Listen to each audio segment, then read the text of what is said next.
Welcome to the CU 2.0 podcast. Hi, and welcome to the CU 2.0 podcast with big new ideas about credit unions and conversations about innovative technology with credit union and fintech leaders. This podcast is brought to you by Quillo, the real-time loan syndication network for credit unions, and by your host, longtime credit union and financial technology journalist Robert McGarvey. And now, the CU 2.0 podcast with Robert McGarvey. Is this the twilight of the golden age of credit unions? On the show to discuss exactly that question is Jim Blaine, the now retired longtime CEO of State Employees Credit Union, the second biggest credit union in the country. Blaine may be retired, but he still has opinions about credit unions. And you can see that in his blog, SECU Just Asking. There's a link to that blog in the show notes. In this podcast, Blaine also digs deep into another question. What exactly is a credit union? We also talk about democracy in credit unions, and often the lack thereof. Recently, Blaine has been sparring with his old employer, with the flashpoint being the institution's new leadership's desire to move to risk-based pricing for loans. Blaine is adamantly against that, and he successfully resisted it in his years as State Employees Credit Union's CEO. Blaine definitely is opinionated, but he also is undeniably a credit union champion, a great credit union champion. What he says may make you mad. It definitely made various NCUA employees and leaders mad. But listen up, because Blaine very clearly articulates a philosophy about credit unions that he didn't just spout, he lived in building state employees into a U.S. credit union powerhouse. Listen up. So you suggested that something to me in your email. Are we entering the end of the credit union era? We have things like the potential elimination of NCUA, potential loss of tax exemption. A lot of things are happening. Does this add up to the end of the credit union era? And a second question is, has it already ended? Well, maybe ought to qualify it with an adjective to say this is perhaps the end of the golden era of credit unions. And I think that definitely is true. And in answer to your second question, I think that has already occurred. What defines the golden era? I think what defines the golden era may be something as ancient as the Great Depression and the need in finance that created credit unions as a alternative. And I think that era of cooperative or consumer finance or self-governance has ended. And part of that is due to growth. Part of it may be technology.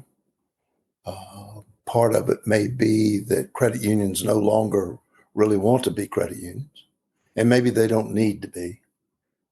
So the golden era was when it was driven by purpose and was generally smaller in footprint and smaller in attitude and perhaps more member-focused and member-controlled. And I think that clearly has credit unions, the larger ones in particular, have seemed to have outgrown that as a bedrock. Robert, what I find today is that many credit unions, I think, struggle to define who they are any longer. And that used to be a fairly simple process, I think. You were a cooperative. You were generally in consumer finance. And you had a limited membership focused around a company or a post office or a union or, a government. And all that no longer seems to be top of mind. And when you ask a credit union these days, they're having trouble defining their purpose, I think. I agree with you. I've thought about this for when those French Canadians in New Hampshire were turned away by banks because A, the banks didn't speak French and didn't want to, and B, they didn't really give a damn about these immigrants anyway. So the French Canadians said, fine, we'll start our own thing, the St. Mary's Bank thing. And at that moment, that institution was serving people that banks didn't want to serve. And that's the origin of credit unions, is serving people banks didn't want to serve.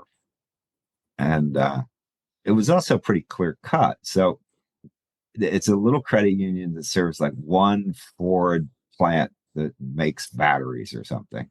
Sure. But just one, not the whole corporation. And guy comes in, he wants like $500 to put a new engine in his car. I call up the foreman and say, oh, is he a good worker? Are you going to keep him on? You're going to fire him. Tell me about him. Foreman says he's a great guy. I'd give him the loan. I don't need to see his FICO score. There wasn't a FICO score. And that's how it worked. And it worked pretty well, really. And we don't, as they moved into this, national charters, geographic charters, et cetera, the common bonds got shattered. And common bonds were the essence of the credit union. Well, I think you nailed it in one sense, but let me test you with another thought. In terms of common bond, generally smaller, generally locally focused, generally you knew your fellow members. That was the strength of the credit union. And as you grow, just normally, you grow away from those very personal relationships.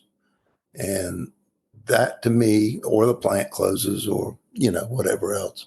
But that was what has been lost as credit unions grow. They no longer know their customer. They no longer know their member intimately. And part of that is accelerated by the impersonality of digital technology. Digital technology, everybody needs it. It's something you should have. It's a given. But it takes the person, both sides, the credit union employee and the member, out of the dialogue, the conversation. Like you say, it's by FICO number, it's by some other quantitative algorithm. And that, to me, ends the one great strength, the small, know your person intimacy of a credit union. And that was part of the original idea, membership, common bond.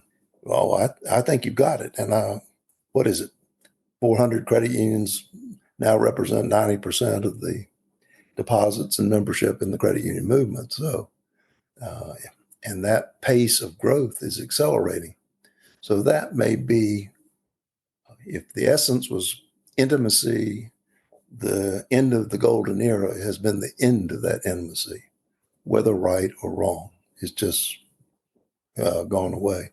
But let me give you one other thing, because I keep hearing it. The credit unions were always, once family members were allowed to join, were diverse organizations. I worked with one that was associated with state government, and folks now say, well, 80% of the members are not state government. It's a different organization.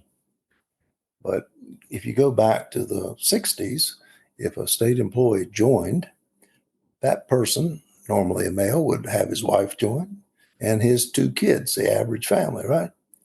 And if you count heads, there was 1 member who was a state employee, but 3 members who had nothing to do with state government. So there was always 75% of the members being served were non-common bond members, once family members. So maybe when that was added, or once a member, always a member, you sowed the seeds of this growth as the generations kept, as we keep moving from generation to generation. There is less commonality of contact, experience, or purpose left in the credit union. Not necessarily the credit union's fault, but it's just a fact of life. So did that make sense, Robert, at all? Yeah, no, that makes perfect sense. And this is partly why you're not a fan of credit union mergers, because that makes any common bond, et cetera, more and more diffuse, and it's just not there. Well, I am not a fan of credit union mergers, but for a different reason. But I do believe that it has reached. There have always been mergers. You know this, Robert, that came from adversity or again. Oh, they're always mergers, but I wrote about them, and it was always NCUA came to a guy like you saying, will you take over this $25 million credit union that we're going to have to conserve, and we don't want to do that. So take it over, please. You said, and I know this from another CEO, not as big an institution as yours, but pretty big. You said, okay, I'll do it. Because I remember asking that guy, why did you do it? He said, a regulator asked me to do them a favor. I did a favor. They will probably do a favor for me someday. And besides which, even if this whole thing blows up, it's like a blip on my balance sheet. It doesn't make the slightest bit of difference. So why are you talking to me about it? And I said, okay, you're right. So, and those mergers, it was no big deal. It really didn't matter that much. But today, it's a different world. I agree with that. Also, the plant closed again, right? Or these days, the manager's retiring. We can't find anybody to take the job. We can't recruit directors or volunteer directors. And NCUA now has a requirement where you're supposed to write down succession plans for key people. As I told the guy, the consultant in that business, if I were on the board of a $150 million credit union for the CEO, I would write, my succession plan is to merge. I know that. And he said, I'm not sure how the regulator would react to that. And I said, but it's the truth. I think that is commonplace, but I think it's a false excuse. Credit union managers are not underpaid really these days. At least I don't think $100,000 six-figure salary is unusual, nor is it low. I know a lot of young people who like that job. Oh, I think also it's a false. There are many more salaries in seven figures at this point. Well, let me get in. Well, if NCUA is so big on succession plans for credit unions, I certainly hope they have one for themselves these days. So, well, I don't think they do really. well, wouldn't that be kind of hypocritical if they did? But they seem to be getting ready for some rocky times. So I hope they've got one in place. So, and maybe it's turn out the lights. Who knows? I remember talking with a CEO of a very small credit union who was retiring after 30 years. And that credit union merged out of existence because this guy wasn't getting paid six figures. It was less than that. And he was working like 60 hours a week. He was doing teller shifts on Saturday. If the teller was sick that day, someone had to fill it in. It was him. He never complained, mind you. He just retired at a normal retirement age. But you're a kid with an MBA from North Carolina State. You want that job for $75,000 a year? Really? You do? You sure? Well, in North Carolina, I think the maximum a college master degree teacher can make in this state is about $60,000, Robert. So they're very bright people. They hard work. They have to deal with the complexities of bureaucracy and unruly employees, that being their students. So I'm sorry, there are a lot of folks that would love the experience. And what a resume builder to be a CEO, to run your own shop at a young age. I mean, it's all, everybody has to apprentice somewhere. When I was working, we used to export a lot of folks to other credit unions, people that wanted the chance to do their own thing, try their own ambitions and ideas. And many of them were wildly successful. The local government guy who's now retired, but Suncoast, ViStar, American Heritage up in Philadelphia. There were 50 CEOs at one time and people would call us to recruit them because they were saying we're losing a manager. We don't really have somebody on staff. Can you send us a call? And again, the people didn't think the same way, but they had been trained in a particular way of doing business and they understood what a credit union was and the opportunities and the problems. So that is part of the problem, I think, that the smaller and mid-sized credit unions are going away, and quite often they were feeders for the leadership of the larger ones. And these days, it seems that credit unions are, if they don't go internally, are having to go outside to find the leadership they need. And I'm not quite sure that is good for the idea of a cooperative, because if I hire a banker, that person's been trained in banking in a for-profit atmosphere, quarterly, goals, and it's just a different business, and nothing wrong with it. It's just a different business, and that person would bring those skills and that training to the credit union, and that is really a culture clash, I think, if credit unions really are different and really are an alternative. I often tell people a story that involves your name, and it's a totally fabricated story. All of them involving my name are fabricated. And I say, if I were involved in auto loans at the state employees when Jim Blaine was CEO, and he was standing by my desk and overheard a conversation where I talked a member out of buying a 7 Series BMW into buying a used Hyundai for 20 grand, because that's the best the man could afford and still support his family. You would say, good work. That's credit union thinking. Whereas at Chase, I'd be fired. Yeah. And that story kind of represents the way you think, right? Because I've told it a number of times. Yeah, you're supposed to do what's best for the member owner. That's the idea. It's to not drive profits for the institution. It's to, what good am I doing putting someone in a car they can barely afford, so they're going to have to put their kids on food stamps or something? This is not good. I'd rather the person was in a Hyundai, which is a perfectly good car. Yeah. Well, Robert, that kind of leads to, again, this change in purpose and trying to define what a credit union is. I think you said earlier, when credit unions got started, well, the banks weren't serving the working man and woman. I don't think that was because they didn't want to. It was just not what they did, right? Or depression or whatever else.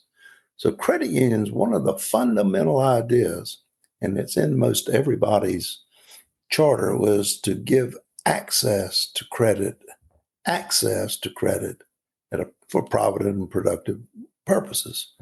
Today, what's changed is a credit union may be doing what you just said. Everybody's got access to too much credit. Yeah. And what a credit union, if they're doing what's right for the member, should be in there trying to educate members on how much APR, what it means APR, what you ought to look at. Don't be bait and switch. Don't be, sprinkled with pixie dust at the dealership. And that's not being done anymore that I can see. What's being substituted is, here's a website, go read it and send no more. And that just doesn't work from my experience with normal people. They don't get it. They need a guide. It's like being a doctor or something, right? You need somebody. You're a good journalist. You may not be great at finance. You need somebody you trust to guide you through that process. And the world is more and more complex in terms of the ability or willingness for the marketplace to contrive a marketing campaign that will persuade you, lure you, or deceive you. And the cost is huge. And I don't see credit unions viewing that as one of their purposes anymore, other than the little, click on this link and, read this, which from my experience, people don't do. They don't have time. They're working 2 jobs. They've got other things, right? They need to focus on what they're good at their career. So I think most credit unions have an online module of financial education stuff. Absolutely true, but My nobody, question is, does anybody actually use it?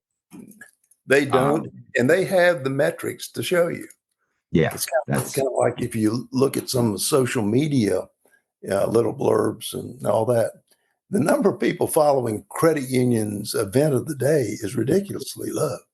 yeah, Yeah, I yeah. mean, do you go to your credit union website every day and see what is on Instagram? I think you're Um, ask me a better question. Ask me, when was the last time you went to your credit union website? and that's normal, and people know that. But we all know that. That's not what I we do. mean, basically, I use the mobile app, which is a tiny little screen, and I spend no more Sure, time than I have to on it. It's sure. now you're involved in something that intrigues me, and a little preface is I've been a member of a big North Jersey credit union for, I don't know, 15 plus years. It's I have never voted in an election. I've never known there was an election. Yeah. I'm sure there are notices on the website, but I have not seen them. On Uh, the other hand, I own stock in like a couple companies. Every year, not much stock, but every year they send me board election notices with a little ballot begging me to fill it out, blah, blah, blah. I don't think there's that much member participation in democratically running credit unions. B, you've been pretty successful at energizing a democratic movement within state employees. Now, not just you alone, but other people. What enabled you to do that? Number one. Number two, do you disagree with me that there isn't a hell of a lot of democracy in most credit unions? the motivation depends on who you ask, but I'll tell you the truth, of course. But answer to your second question, no, there isn't much democracy within the credit union movement. And again, the credit unions as organizations quite often seem to have outgrown the member ownership and the member input. And, having been a former manager, I can see why managers don't want too many folks kibitzing on their decisions and all that, right? So there's a natural tendency to, go your own way as managers.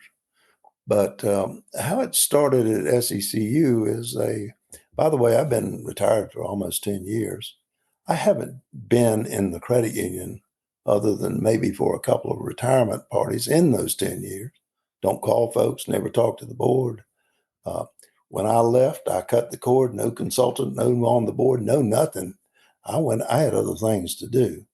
So got drawn back into it when the credit SECU appeared to be heading for some new directions, and perhaps they were justified. And was I didn't say anything for a year after the new leader was hired, um, but I kept getting calls and expressions of concerns from employees and members about just what's going on. I said, I don't know. I'm not following it. And they said, well, I hope you would go to the annual meeting and ask some questions. And I said, I'm not going to do that. I'm out of here. You do it. And of course, most people don't want to do it, and employees are afraid to do it. So in 2022, presented a resolution just saying, what are you doing? Why are you doing it? How does this benefit the current members? Will you take some time? I think it's a communication problem. Take some time, next 6 months and tell folks what's up. And so the resolution passed without objection. It was seconded by a board member. They did respond. The responses were not transparent, Robert. And that's when I got concerned that perhaps the board was overlooking the membership. But in terms of there's been contested elections since, I think that's easy to do. Generally, you just need 500 signatures, which, by the way, is not easy to get. So somebody just standing up and waving their hand won't get it. But it's easy to find folks that are interested and are qualified. And Election in 23, the 3 incumbents were ousted. But at the next election, credit union gotten much better organized and got their incumbents reelected. So we're in about the third year of the process. But there had not been a contested election in 10 or 12 years. And in 23, there were about, I would say, 13,000 folks that voted, which was just unheard of. And then last year, there were 100,000 folks that voted. Wow. Well, it sounds like a lot, but there are 2.8 million members, all right? So, but I think if you want to do democracy, and I don't think there's much risk in it, is to assure that you have a contested election every year. Now, most credit unions have some sort of screening process, a nominating committee, and it's just as easy for that nominating committee to nominate 2 candidates for each open seat, including incumbents, or 3, but generally they only present the slate of incumbents. So the first step on democracy is to have a contested election. And what's still not is very imperfect is the ability for candidates to explain why they're running and what's good and what's bad and all that kind of stuff. That's not been worked out very well, at least not locally. The other thing that has increasingly happened is that with annual meetings, like you said, you have never heard of yours and never been to one. Well, to make it even worse, often they're now going, over Zoom or virtual meetings. And it's very, very hard for members to ask questions and participate in the meeting, and for the board, by the way, or CEO to answer questions in that format. So having a real meeting at not only a time, but also a place where questions or resolutions can be presented, I think is fundamental for the future of the credit union. Every publicly traded company in this country is required to do that. Right. And you can own 1 share in Yeah, ExxonMobil. Go to yeah, the annual meeting. And if you play your cards right, you can actually ask a question at the annual meeting. that's right. But in addition, and there's usually some set process, that you can submit resolutions, to the board for consideration and for the members to vote on. Compensation is one that is advisory, but I mean, you could, ask somebody to open a branch in Timbuktu or something, I don't know, and have members vote on it. Hopefully there's substantive issues. It's not that, I want you to lower interest rates, or it's not managing the credit union. It's issues of governance and democracy that need to remain in the hands of credit union members. And I think a contested election and some resolutions to be voted on and transparency and publication by the credit union would add a whole lot to the credit union members' understanding of their organization. First, they feel they're involved. Second, they get a chance to see what issues might be out there. Also, how management and the board respond to them, which has got to be helpful. And then a vote would give the board some legitimate feel of how these issues are considered by the members. Because people aren't going to take the time to vote, all right? It's not like, press a up finger button if the service is great, right? Those are faux measurements of the members. But anyway, it would involve folks in it. And I think it would help create an identity and people understand the purpose, and would make the credit union far stronger. But anyway. I think you'd agree with me that a discord can make the credit union stronger. You don't need compliance with everybody happy, smiling. A little disagreement and discord, and not a fist fight, but just disagreement and a civil discussion can, I think, make it stronger. I agree with that. And at least at SECU last year, the incumbents won 2-1. It's like, 60,000 for the top leading incumbent, and 30,000 for one of the challengers. And, I think that's good. First, you got 100,000 folks to vote. Second, there are 30, it wasn't just a one-person show. There were 30,000 members that saw things a little differently in terms of who should be on the board. And that's not discordant. I mean, I think you and I go to the polls every 4 years to elect a president, and more often for a House of Representatives. So, I mean, having active elections is key to democracy. And the fear, Robert, not only in credit unions, but in government, right, is folks are losing interest, and participation is dwindling, at least at the federal level, I think, not the president, but people don't feel like they can touch or influence or have any effect on their government. That's bad news. And it's the same for a credit union. Then if I can't affect it, no, why should I be a member? Why did I join? Why do I care whether I stay a member? And these days with digital and open membership, you and I can join probably 3,000 of the 4,500 credit unions left. I mean, it's not that we have limited choices anymore, right?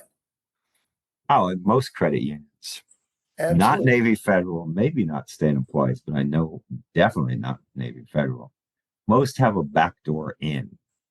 Absolutely. You give like $20 to the widows of soldiers or something, and boom, you can get in. Boom. Not Navy. Well, to me, you raised another problem in terms of the positioning of credit unions as white hat, trusted advisor, when they're using a backdoor means to circumvent the laws, then that comes home to roost at some point. Whenever credit unions stop being straightforward, tell it like it is, whole truth, nothing but the truth, you're going to have problems. And again, once you lose that trust, as you know, in any relationship, right, then you've lost it permanently. You don't get it back, especially when you have any number of equal opportunities to join. And I guess I would add that, Robert, if I've been looking at several credit union websites and mission statements and vision statements and that kind of stuff. The most striking thing about all credit unions these days, not all, but most, is they all look exactly the same. Yeah. Websites, their products, there's nothing that I can see that would attract me to join, other than if I'm, rate shopping. So that's the problem. Credit unions are now in a rate shopper's world. If you're in a rate shopper's world, I hope you and I know that then it gets dumbed down through bait and switch and some other things. And you get dragged down to the lowest possible denominator. You have to fool your member to get them to, with some kind of bonus 2 for 1, free until Sunday, whatever it is. And no interest for the first 90 days, man. Yeah. Doesn't that sound good to you? No interest payments at all. In fact, no payments at all. Don't worry about it. Absolutely. And again, there goes the trust factor, because we all we realize when we're taken, right? It takes a while, but we know. And you don't deal with those people again. But yeah, now what do you think about the CDFI credit unions, the members, for instance, of Inclusive? I like Kathy Mann a great deal. I think smaller credit unions in general do a better job serving folks, particularly of modest means, than do larger ones. And I think they always have. And some of your best managers in all the credit union movement were in the small credit unions. Why? Because generally she had to do everything. Yeah. There was it was one person and that was it. So I think they serve a great role. My problem is this lowest common denominator. They're being dragged down by the bank-like focus of the large ones. And so you say you're a credit union and people think of the large ones and you're painted with the same brush. So I think their demise is part of the merger situation. That people just don't believe that a credit union is any different. And therefore, why not go to the local bank? Well, there's this trend, and you're aware of this, is taking credit union out of the institution's name. Yeah, in Arizona, it had been Desert Schools. Now it's Desert Financial. What is Desert Financial? What is it? Most credit unions are now using the term bank with us, right? Where banking is better. Yes. And I admit that it's very hard and time consuming to try to tell or show members what the difference was. But when you stop trying, you've sealed your fate. Then they will never understand. Well, I didn't finish the idea on mergers, the democracy and mergers and all that.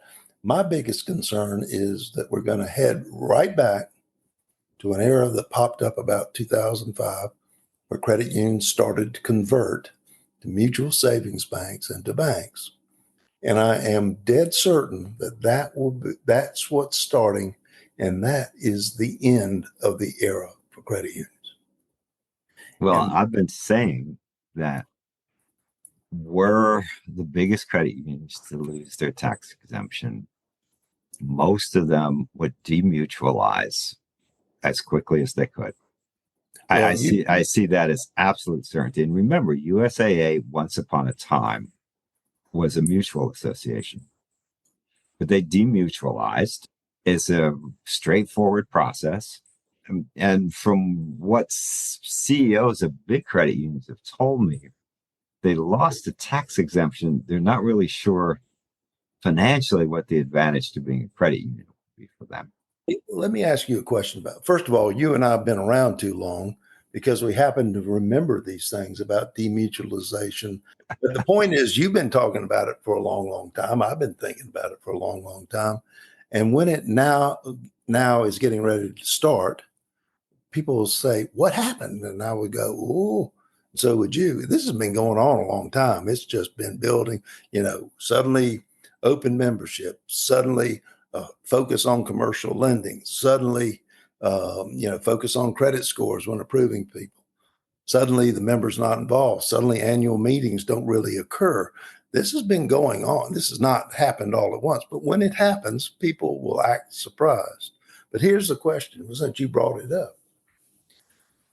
Why is a credit union tax exempt, Robert? Because it's doing things theoretically for a membership that isn't necessarily profitable. It's making loans that aren't necessarily loans that Chase Manhattan Bank would want to make. And some credit unions are still doing that. Are all of them still doing that stuff? I don't know. I won't argue with your response because I think there's a lot of truth in it, but here's the second part of the question. First part was, why is a credit union tax exempt? Second part of the question is, would it still be a credit union if it weren't? So the idea is credit union, why is a credit union tax exempt? And you say, because of what it does, blah, blah, blah. Right. And so now I ask you, well, would it still be a credit union if it were taxed? Well, I remember some years ago I was at GAC, which I didn't go too often because God loves me too much to force me to do that. And Amen. And I was talking to a woman who was a board member of a teeny tiny credit union in New Hampshire, who told me she was going to go out and walk the hill to defend the tax exemption. And I was thinking, I did not say it to her, but I was thinking, honey, there's no way in hell your credit union would pay any taxes. You could barely pay your electric bill. And I think that's true for 90% of the credit unions. A good accountant could make it so that they're not paying any federal taxes at all. Well, let me ask it a little different way. Robert, were credit unions created because they were tax exempt? No. Was it even part of the 1909? They weren't tax exempt. Right. I think the federals didn't get tax exemption until what, 35? Most states, but is the essence of a credit union that it's tax exempt? Because I think you said, and that's why I think the demise and the end of the era is at hand. Taxation in this environment is becoming a bigger issue, and level the playing field, you know that, and that government ought not to pick winners and losers. That is the tone in our administration and may have been for a long, long time. So, but does it change the credit? Is it no longer a credit union if it's not tax exempt? I agree with you that it really is not. It's not relevant. It's not part of the essence of a credit union. Yeah, it's not a credit union because it's tax exempt, is my opinion. Has nothing to do with what it was created for, what it sought to do, nor how it operated. But you're going to see large credit unions. You said it, Robert. If tax exemption is waived, they're going to say, well, if we don't have the tax exemption, we might as well go ahead and be a bank. That logic is imperfect, in my opinion, but it's what's going to happen. And you just listen to folks, and particularly with the, ACU and the other credit union trade associations are gearing up for the tax fight. And that's part of what they're saying. It'll crush us as a business. What effect does it have on our business? What is it that makes that tax exemption critical to a credit union? I don't know of an answer to that. I mean, if I had to choose between, as an individual, whether it be tax exempt or tax, I'd choose tax exempt. I get that. But does it make any difference to a credit union? I wish folks would discuss that. Yeah, I think you're right. I don't cooperatives. I don't believe immediately get a tax exemption just because they're cooperative. I don't think that's the case. And a credit union fundamentally is a cooperative, although most credit union executives don't know that.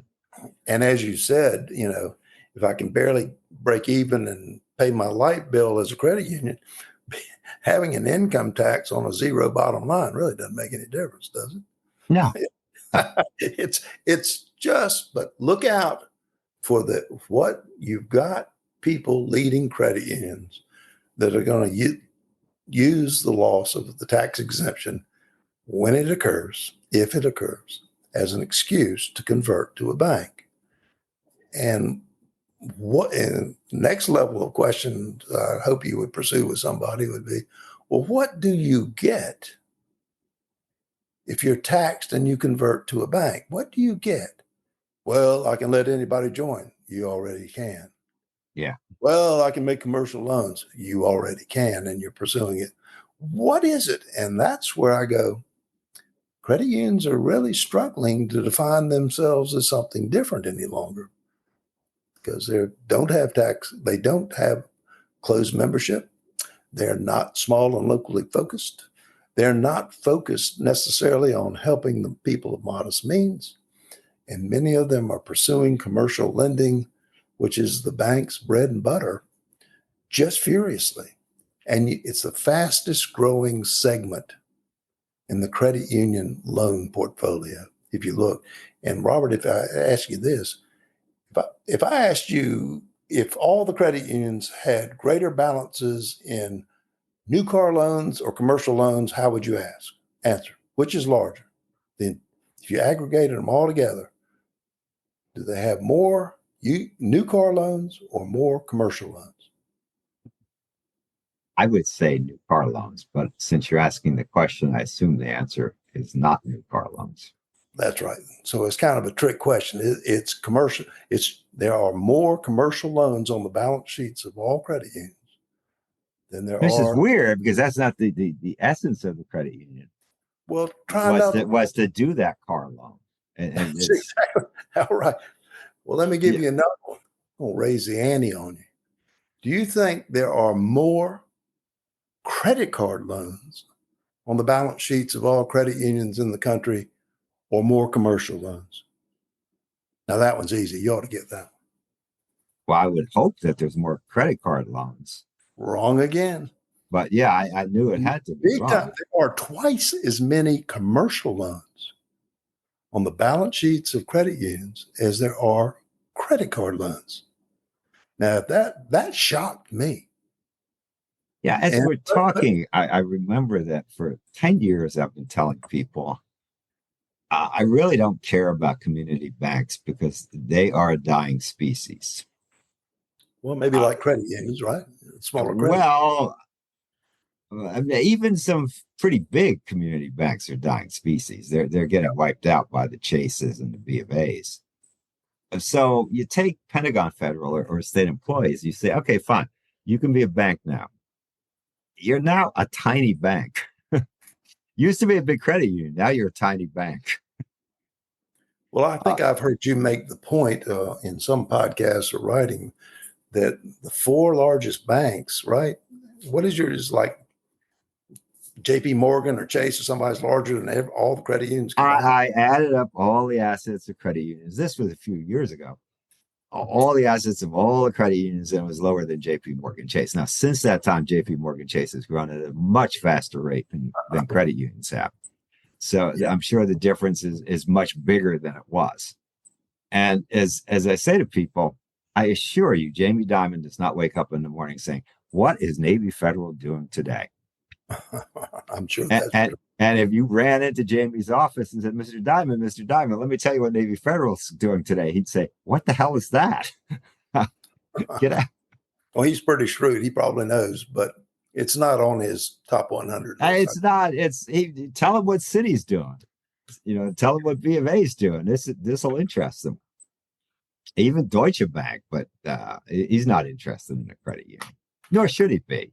So if my thesis is that community banks are dying, all credit unions that convert will become just kind of middling size, small and middling community banks. That's not a future. I think it is. I think that's. Oh no, I'm saying that's like converting yourself into a corpse. I just don't. It's not healthy. You can differentiate yourself in the market if you are a credit union and you explain how a credit union is different and better. You got an argument that I think is pretty exciting. It's why I got interested in credit unions some years ago. Yeah. Whereas if someone said, do you want to do some writing on the Community Bank Association, ICBA or whatever that is, I'd say, no, it's boring. Yeah. Well, I think I agree with what you said. Where I was trying to object a little bit is I think most of us, after we get through with the large banks or large anything, we would prefer to have personal local service if we can get it, whether it's local food or local restaurant or local bank or local credit union. I think we'd all like to know somebody that is in charge of the businesses we use or who will respond to us. It's been common knowledge, I think, for a long time that most business people follow their banker, not their bank. And so as you say, the community bankers evolve and get bought out or merge or whatever else. That banker takes another job at another community bank and takes all the business with him. Because I don't want to have to explain my whole life story and business and balance sheet and how I came into being to a new bank or bank. So it's kind of like, revolving musical chairs.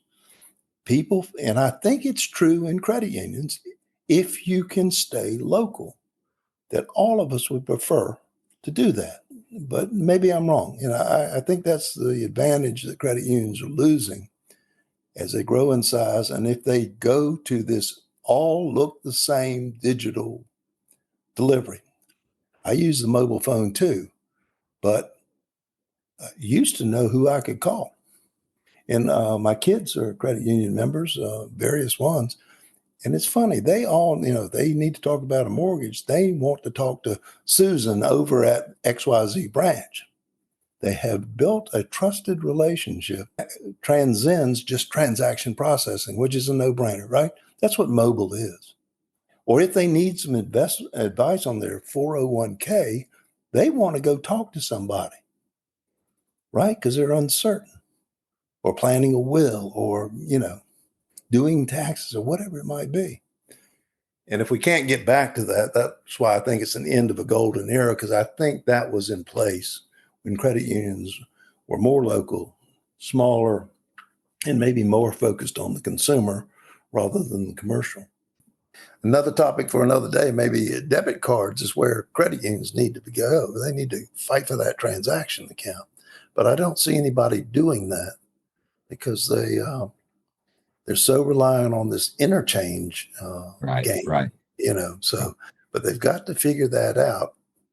Most people, where they open their transaction account, which is called a checking account, is where their parents banked, unless they move a couple times in life, right? And not that you don't have multiple relationships, but your primary account is generally with the institution that your parents banked with. And most folks, even these days, stay pretty close to home. The majority of folks do, within a state anyway. So if you can get them when they're young, you got them forever on the most important account, the transaction account. And that's become the debit card, right? People just don't write checks that much anymore. You will end up having direct deposit. It's also where you'll end up having bill pay, right? And you'll have a credit card, just a overdraft protection or something. And the debit card is the gateway drug. It's get them in the door at the debit card, and then you can sell them some other products. Because they come to you multiple times a month, right? Writing a check, or they're associating with you multiple times through the transactions and the direct deposit. It's interesting that to me, one of the things, end of an era, I think credit unions, if they continue to pursue this, everything's done on a credit card, and we're all doing it because we're trying to accumulate those miles and discounts and stuff. If they get lured into that, they'll lose. They'll lose everything. I think you're absolutely right. Which is, what can the credit union sell? It can sell local human contact relationship. I know you, you know me. And Chase can never sell that. Don't even try. And don't try. But Robert, what you might find interesting is in North Carolina, Chase has opened, I think, within the last year, maybe 15 branch offices. Those branch offices are in our urban areas.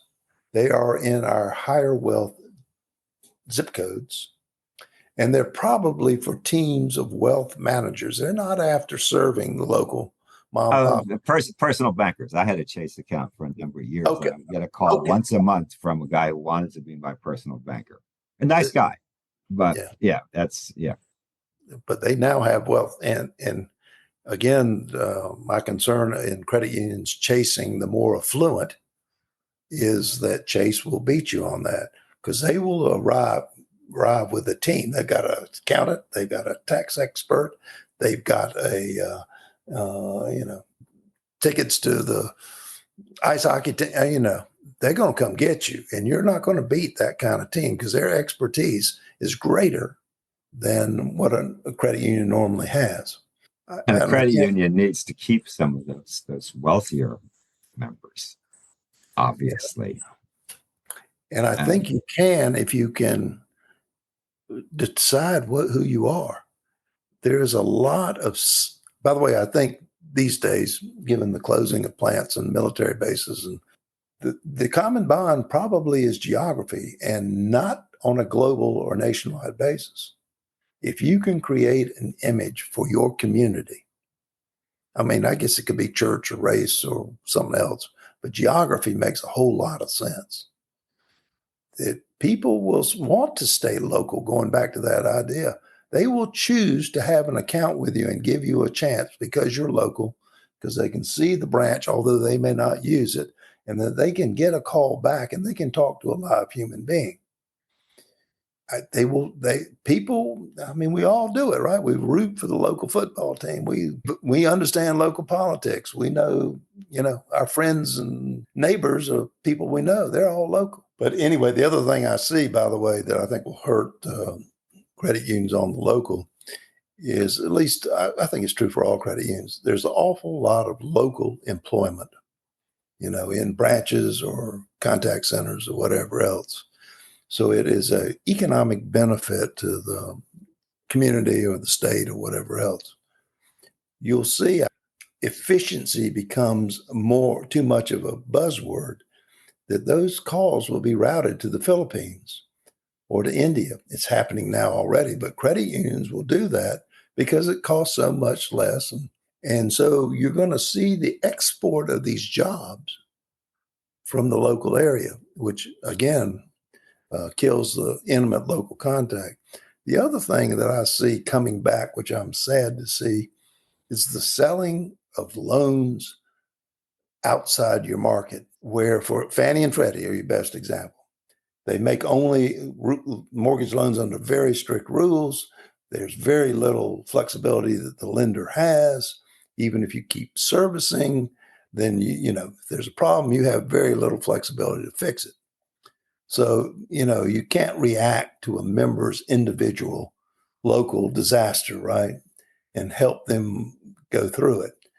But it also, the number one thing about, say, a mortgage loan is that if you keep it on your books, the interest that you earn is reinvested in your local community. When you sell the loan, that interest, the most important economic part of that loan, is exported to an investor in New York, Beijing, who knows?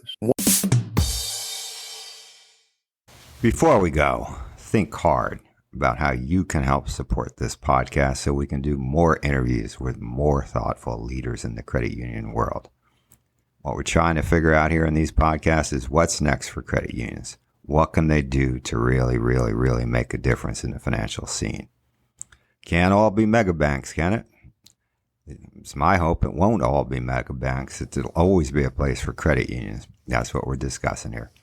So figure out how you can help. Get in touch with me. This is rjmcgarvey@gmail.com. Robert McGarvey again. That's rjmcgarvey@gmail.com. Get in touch. We'll figure out a way that you can help. We need your support. We want your support. We thank you for your support. The CU 2.0 podcast.